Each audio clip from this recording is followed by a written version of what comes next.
नमस्कार, वंदे मातरम, जय हिंद दोस्तों। तो दोस्तों एक बार फिर स्वागत करता हूं आपके यूट्यूब चैनल दर्पित टेक्नो में। तो दोस्तों जैसा कि आपको पता है कि हमारी जो सीरीज चल रही है बायोलॉजी, फिजिक्स और केमिस्ट्री के पिछले एग्जाम में आए हुए क्वेश्चन पर आधारित हैं और ये सभी क्वेश्चन एनसीईआरटी बेस हैं। इस वीडियो के अलावा 3 वीडियो और मैंने पहले से अपलोड किए हैं, तो आपने अभी तक वो वीडियो नहीं देखे हैं तो प्लेलिस्ट में जाकर उन वीडियो को देखिए। इसके अलावा फिजिक्स का मैंने लगभग सभी टॉपिक कवर करवा दिए हैं, तो अगर वो भी नहीं देखे हैं तो प्लेलिस्ट बना रखी है, उसमें जाके आपसे देख सकते हो। तो दोस्तों आज की वीडियो में रहेंगे 50 महत्वपूर्ण प्रश्न। तो शुरू करते हैं आज का वीडियो। और आज का पहला प्रश्न, किस प्रकार का विकिरण नाभिक के भीतर उत्पन्न नहीं होता? तो वह कौन सा विकिरण है? एक्स किरण। नेक्स्ट क्वेश्चन, किसको अंतः संक्रमण तत्व के रूप में भी जाना जाता है? तो एफ ब्लॉक के जो जितने भी एलिमेंट्स हैं उन सबको अंतः संक्रमण तत्व के नाम से जाना जाता है। फैट शेड्यूल विटामिन है। कौन से विटामिन है? फैट शेड्यूल, ए, डी, ई और के। वसा में घुलनशील विटामिन है। जो फैट शेड्यूल विटामिन है वही वसा में घुलनशील विटामिन है, ए, डी, ई और के। क्रीम या मिल्क विभाजक के कार्य सिद्धांत के पीछे कौन सा बल है? तो क्रीम बोल दो या फिर मिल्क बोल दो, तो उसके पीछे कौन सा बल है? अब केंद्रीय बल। और किस किस में उदाहरण है इसके? और उदाहरण है उनकी बात कर लेते हैं। Washing machine, blood test, milk, cream, इन सब में कौन सा बल काम करता है? अब केंद्रीय बल काम करता है, जो केंद्र से बाहर की ओर लगता है। नेक्स्ट क्वेश्चन, अभिकेंद्रीय बल क्या है? वह बल जो केंद्र की तरफ बल लगता है। जैसे कि सर्कस में मोटरसाइकिल चलती है दीवार के सहारे, जिसे मोटर को हम बोलते हैं, तो वह कौन सा है उदाहरण है? वह अभिकेंद्रीय बल का उदाहरण है, उसमें बल केंद्र की तरफ लगता है। बढ़ते हैं अगले क्वेश्चन की ओर। आमतौर पर फलों एवं सब्जियों में पाया जाता है, तो कौन सा अम्ल पाया जाता है? मैलिक एसिड अम्ल पाया जाता है। और ख़ास तौर पर अगर बात करें तो कौन से फ्रूट में पाया जाता है? तो वह सेब आएगा। तो दोस्तों इस प्रकार भी क्वेश्चन आया हुआ है। बढ़ते हैं अगले क्वेश्चन की ओर। टमाटर में कौन सा अम्ल पाया जाता है? तो टमाटर में ऑक्जेलिक अम्ल पाया जाता है। नेक्स्ट क्वेश्चन, अंगूर में कौन सा अम्ल पाया जाता है? तो अंगूर में टार्ट्रिक अम्ल पाया जाता है और यही इमली में पाया जाता है, इन दोनों में सेम। नेक्स्ट क्वेश्चन, ऑटोमोबाइल में हाइड्रोलिक ब्रेक किस सिद्धांत पर काम करता है? तो यह पास्कल के नियम पर काम करता है। इस प्रकार के क्वेश्चन हमने फिजिक्स की क्लास में देख लेते हैं। तो अभी तक आपने फिजिक्स क्लास नहीं देखी है तो मेरे यूट्यूब चैनल पर जाके प्लेलिस्ट में जाके देख सकते हो। माध्यम में किसकी भिन्नता के प्रसार के रूप में ध्वनि के प्रसार की कल्पना की जा सकती है? तो आंसर आएगा ऊर्जा। Next question, trachoma. दोस्तों ये ट्रेकोमा है, यहाँ पे ट्रेकोमा किस बीमारी से संबंधित है? तो ये आँख की बीमारी से संबंधित है। नेक्स्ट क्वेश्चन, तापमान को केल्विन पैमाने से सेल्सियस पैमाने में बदलने के लिए तापमान में क्या करना होगा? तो केल्विन में से -273 डिग्री घटाना होगा, यानी -273 डिग्री माइनस होगा। नेक्स्ट क्वेश्चन, मिट्टी के तेल का द्रव्यमान घनत्व है, तो वो जो द्रव्यमान घनत्व होता है वो पानी से कम होता है। जो पानी का घनत्व होगा उससे कम होगा। इसी तरह से दोस्तों एग्जाम में क्वेश्चन आया था। प्राणियों का सबसे विशाल समूह है कौन सा? तो प्राणियों का सबसे विशाल समूह कौन सा है? आर्थ्रोपोडा। बढ़ते हैं अगले क्वेश्चन की ओर।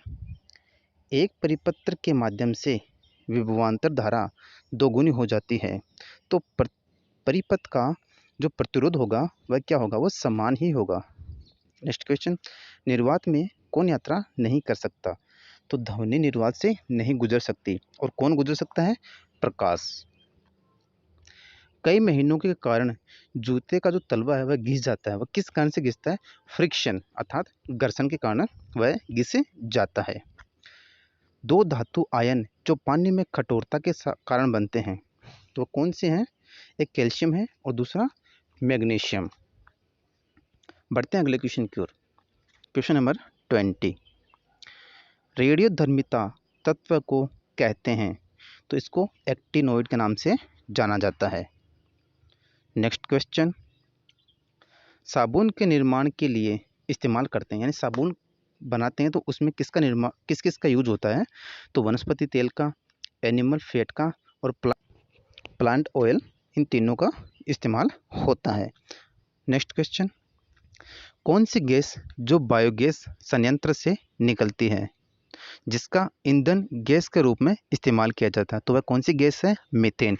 इसी को नेचुरल गैस कहते हैं, इसी को मार्स गैस कहते हैं और इसी को ही बायोगैस के नाम से जाना जाता है। तो ये भी आपको याद रखना है, एक क्वेश्चन में हमने 3 से 4 क्वेश्चन ऐसे ही बना दिए और यही एग्जाम में इस प्रकार आते हैं दोस्तों।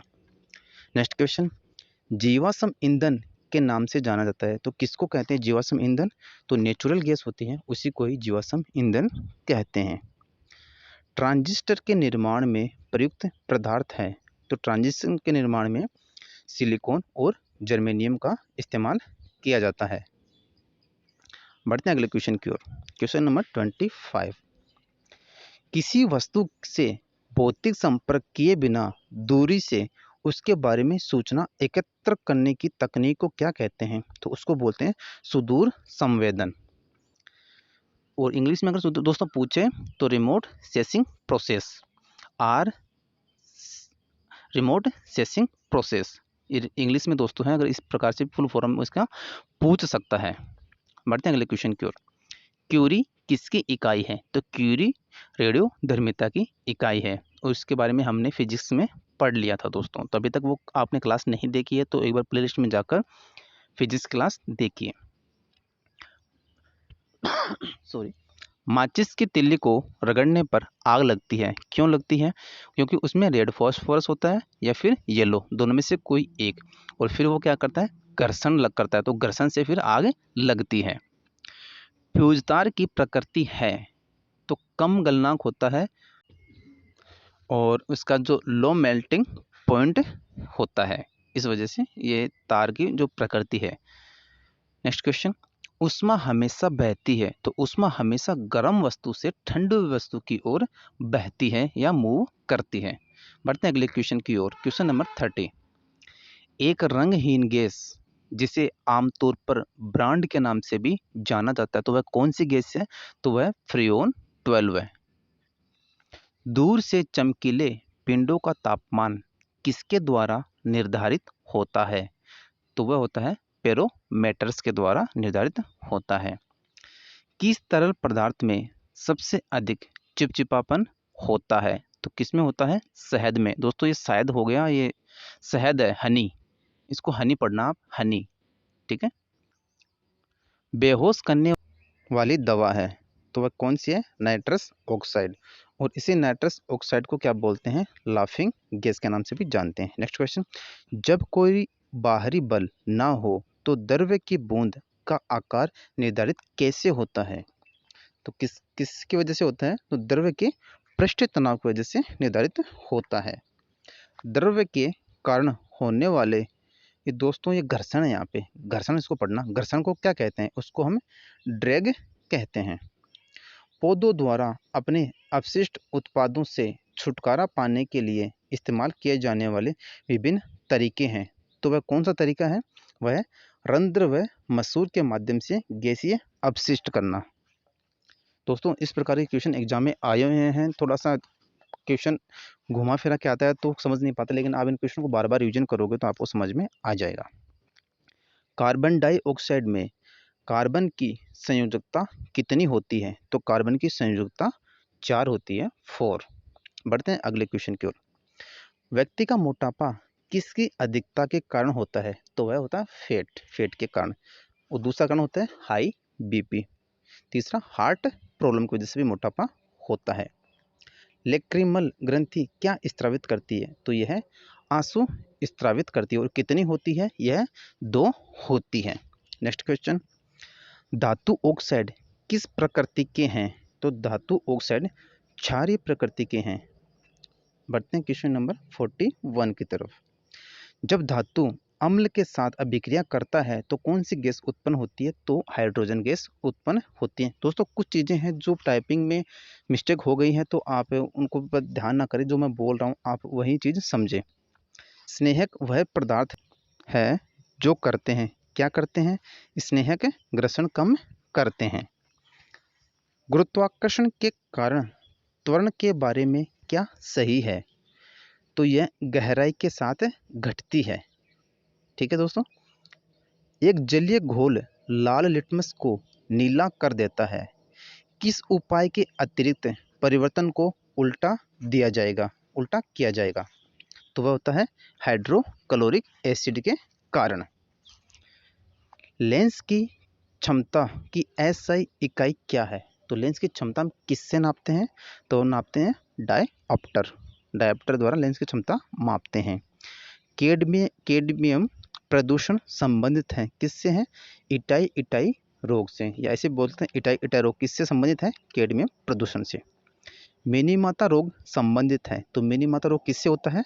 मरकरी से मिनीमाता रोग होता है। बढ़ते हैं क्वेश्चन नंबर 48 की तरफ।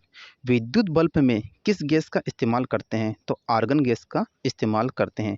और जो इसका फिलामेंट बना होता है वह नाइक्रोम के तार का बना होता है।